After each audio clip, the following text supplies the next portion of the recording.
ወይ ሐዋሳ በጣም ድሮም ውብ ናት። አሁን ደግሞ ውበቷ በጣም ነው የጨመረው። እንደጋጣሚ ሆኖ የፓን አፍሪካን ተቋም የሆነ አግራ የሚባል እዚህ ስብሰባውን ያደርጋል እና በዚህ አጋጣሚም ከተማውን መጎብኘት ፈለጉ እና አብረን እየጎበኘን ያለነው እና በጣም ነው ያሳመራችሁት። በጣም ደስ ብሎናል። እንግዲህ ሐዋሳ እንደምታውቀው ብዙ ሰው ከአዲስ አበባም ከተለያዩ የሀገሪቱ ክፍሎችም የሳምንት መጨረሻ የመዝናኛ ከተማ ሆና የቆየች ናት። በርካታ ሆቴሎች አሉ።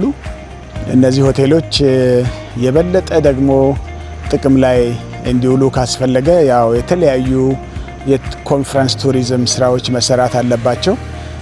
አሁን ባየነው ሁኔታ ሐዋሳ መካከለኛ የሆኑ የዓለም አቀፍ ኮንፈረንሶችን ለማካሄድ የሚያስችል አቅም አላት።